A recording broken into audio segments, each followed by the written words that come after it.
Ipikit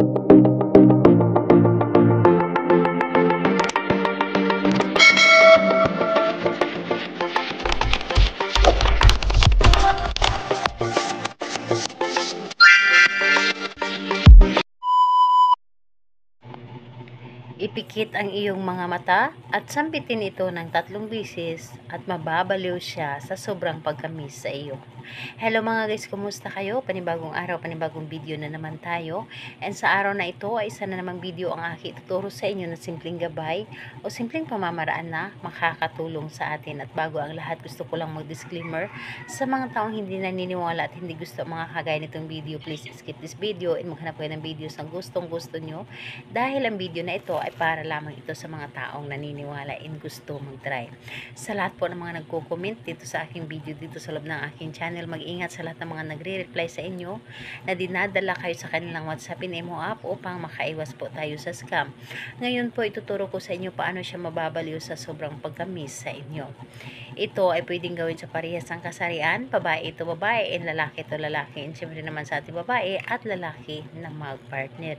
And pwedeng mo itong gawin kahit na kayo ay magkalapit at magka-LDR sa isa't isa. So dito po is wala tayong ibang gagamitin o wala tayong kakailanganin kundi sarili lamang natin na kailangan handa tayo at hindi tayo nagdududa sa ating dapat na gawin at buo ang loob, tiwala at paniniwala dapat ang paggawa nito.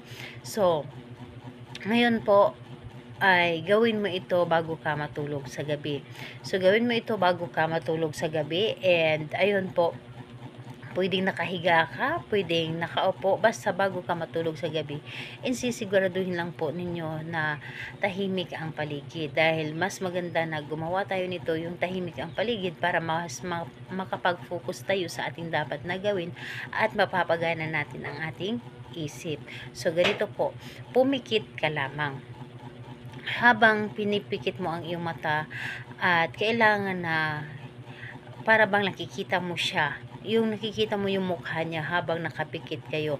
So, sambitin mo lamang ang kanyang pangalan at apelyido ng 3 beses at ang inyong nais. Halimbawa, yung pangalan niya at apelyido, at isunod mo ang mababaliw ka sa sobrang pagkamis sa akin.